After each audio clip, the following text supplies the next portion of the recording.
Sebelum kita memulai belajar, mari kita berdoa terlebih dahulu. A'udzu billahi minasyaitonir rajim. Bismillahirrahmanirrahim. Rabbishrah li sadri wa yassir li amri wahlul 'uqdatam min lisani yafqahu qawli. Rabbi zidni ilma warzuqni fahma. Amin ya rabbal alamin. Assalamualaikum warahmatullahi wabarakatuh.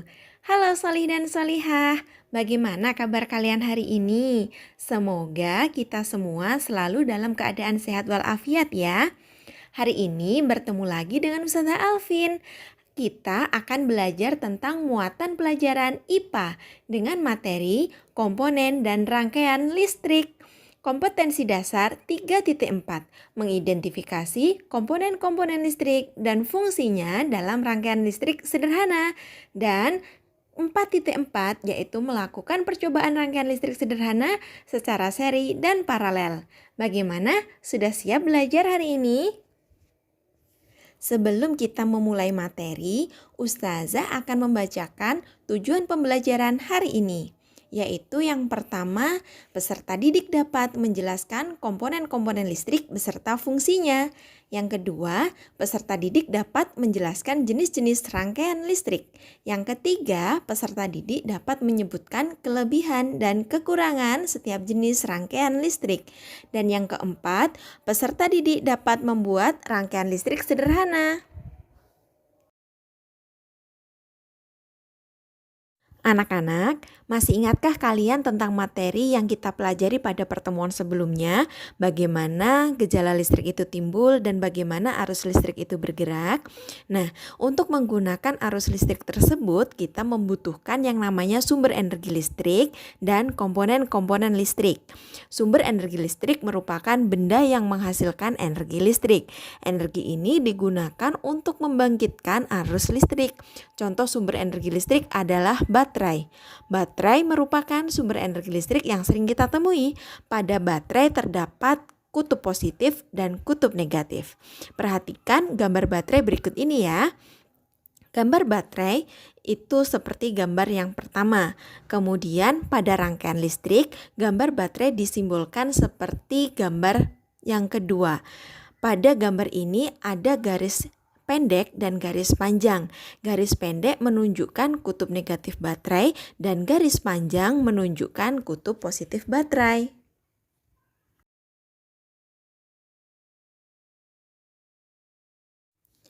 Selain baterai, sumber energi listrik yang lainnya adalah akumulator atau biasa kita sebut aki, kemudian dinamo, dan generator. Selanjutnya, kita akan mempelajari komponen-komponen listrik. Komponen listrik merupakan peralatan listrik yang digunakan dalam sebuah rangkaian listrik. Komponen listrik yang akan kita pelajari yaitu lampu dan dudukan lampu, saklar, dan kabel.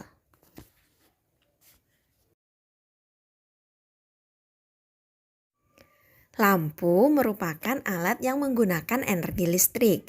Nyala lampu dapat dijadikan indikator atau penanda bahwa ada arus listrik yang mengalir. Pada rangkaian listrik, lampu dipasang pada dudukan lampu atau disebut juga fitting lampu.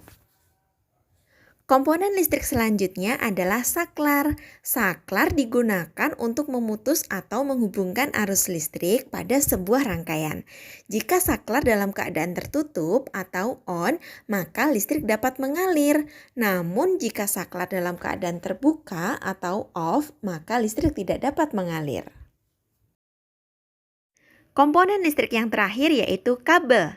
Kabel merupakan komponen listrik yang berfungsi sebagai penghantar arus listrik. Kabel terdiri dari dua bagian, yaitu isolator dan konduktor. Konduktor berfungsi untuk menghantarkan arus listrik. Konduktor pada kabel biasanya terbuat dari tembaga atau aluminium. Isolator berfungsi untuk membungkus konduktor agar tidak berbahaya dan biasanya terbuat dari bahan termoplastik. Jenis-jenis rangkaian listrik. Rangkaian listrik berdasarkan posisi saklar dibagi menjadi dua, yaitu rangkaian terbuka dan rangkaian tertutup. Sedangkan rangkaian listrik berdasarkan susunannya dibagi menjadi tiga, yaitu rangkaian listrik seri, rangkaian listrik paralel, dan rangkaian listrik campuran. Rangkaian listrik terbuka terjadi apabila saklar dalam keadaan terbuka atau tidak tersambung. Rangkaian ini menyebabkan arus listrik tidak mengalir dan lampu tidak menyala. Rangkaian tertutup terjadi apabila saklar dalam keadaan tertutup atau tersambung. Rangkaian ini menyebabkan arus listrik mengalir dan lampu menyala. Anak-anak, sekarang kita akan mempelajari rangkaian listrik berdasarkan susunannya. Yang pertama tentang rangkaian seri. Rangkaian seri adalah rangkaian listrik yang disusun secara berurutan tanpa cabang. Perhatikan gambar berikut ini. Ini adalah salah satu contoh rangkaian seri menggunakan dua lampu. Jika kita menyalakan saklar atau memposisikan saklar secara tertutup, maka kedua lampu akan menyala bersamaan. Lalu jika salah satu lampu mati, maka lampu yang lainnya juga ikut mati. Kelebihan dan kekurangan rangkaian seri. Kelebihan rangkaian seri yaitu membutuhkan sedikit komponen listrik sehingga biaya yang dibutuhkan untuk membuat rangkaian ini semakin sedikit. Namun kekurangannya yaitu yang pertama, jika salah satu lampu dilepaskan dari rangkaian, maka akan membuat arus listrik tidak mengalir dan lampu yang lainnya padam. Yang kedua, nyala lampu lebih redup karena arus yang mengalir harus melewati lampu yang disusun berjajar yang mengakibatkan hambatan listrik semakin besar. Contoh penggunaan rangkaian seri yaitu pada lampu senter.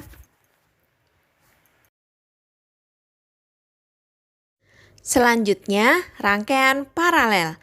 Rangkaian paralel merupakan rangkaian yang disusun secara sejajar sehingga terbentuk cabang di antara sumber arus listrik. Perhatikan gambar berikut ini. Ini contoh rangkaian paralel menggunakan dua buah lampu. Pada gambar, S1 merupakan saklar 1, S2 merupakan saklar 2, L1 merupakan lampu 1, dan L2 merupakan lampu 2. Saklar 1 merupakan saklar yang dapat mengalirkan arus listrik untuk lampu 1 dan lampu 2. Sedangkan saklar 2 merupakan saklar yang dapat mengalirkan arus listrik hanya pada lampu 2. Jika saklar 1 dan saklar 2 ditutup, maka lampu 1 dan lampu 2 dapat menyala. Sedangkan jika saklar 1 ditutup dan saklar 2 dibuka, maka hanya lampu 1 yang dapat menyala karena arus listrik dapat mengalir pada lampu 1 tetapi tidak dapat mengalir pada lampu 2 sehingga lampu 1 menyala dan lampu 2 padam. Kelebihan dan kekurangan rangkaian paralel. Kelebihan rangkaian paralel yaitu jika salah satu aliran listrik diputus, maka tidak berdampak pada arus listrik yang lain sehingga alat listrik tetap menyala. Yang kedua, nyala lampu lebih terang. Sedangkan kekurangannya membutuhkan banyak komponen listrik sehingga biaya yang dibutuhkan untuk membuat rangkaian paralel lebih besar daripada rangkaian seri. Rangkaian paralel dapat digunakan pada listrik rumah dan penerangan jalan. Selanjutnya rangkaian campuran. Rangkaian campuran merupakan rangkaian kombinasi antara rangkaian seri dan rangkaian paralel. Perhatikan gambar berikut ini. Gambar tersebut menunjukkan sebuah rangkaian dengan 5 buah lampu. Lampu 1, lampu 2, dan lampu 3 disusun secara seri. Lampu 4 dan lampu 5 disusun secara seri juga. Tetapi lampu 1, lampu 2, dan lampu 3 terhadap lampu 4 dan lampu 5 disusun secara paralel. S1 merupakan saklar 1, S2 merupakan saklar 2. Saklar 1 mengalirkan arus untuk semua lampu, sedangkan saklar 2 hanya mengalirkan arus untuk lampu 1, lampu 2, dan lampu 3. Ketika saklar 1 dinyalakan dan saklar 2 juga dinyalakan, maka semua lampu dapat menyala. Tetapi ketika saklar 1 dinyalakan dan saklar 2 dimatikan atau dibuka, maka lampu 1, lampu 2, dan lampu 3 padam, sedangkan lampu 4 dan lampu 5 tetap menyala. Hal ini menunjukkan bahwa rangkaian paralel dapat tetap menyala meskipun saklar 2 dimatikan karena arus dapat mengalir untuk lampu 4 dan lampu 5. Sedangkan pada saklar 2 hanya mengalirkan arus pada lampu 1, lampu 2, dan lampu 3. Rangkaian campuran biasanya disesuaikan kebutuhan pengguna. Misalkan pada rangkaian listrik di sebuah ruangan yang membutuhkan banyak lampu, ada beberapa lampu yang dipasang secara seri agar memudahkan ketika menyalakan dan menghemat komponen listrik yang diperlukan. Anak-anak, jangan lupa tutup kegiatan belajar kalian dengan doa selesai belajar ya. A'udzu billahi minasyaitonir rajim. Bismillahirrahmanirrahim. Wal 'asri innal insana lafi khusrin illalladzina amanu wa 'amilus solihati wa tawasau bil haqqi wa tawasau bis sabr. Allahumma arinal haqqa haqqa warzuqna tiba'ah wa arinal batila batila warzuqna tinabah. Amin ya rabbal alamin. Anak-anak, demikian materi tentang komponen dan rangkaian listrik yang dapat kita pelajari hari ini. Selain dari video ini, kalian juga dapat membaca berbagai macam buku yang menjelaskan tentang rangkaian listrik ya. Kalian dapat memperkaya pengetahuan kalian dari manapun. Semoga apa yang kita pelajari hari ini dapat bermanfaat. Jazakumullah khairan katsir. Mohon maaf jika ada salah. Assalamualaikum warahmatullahi wabarakatuh.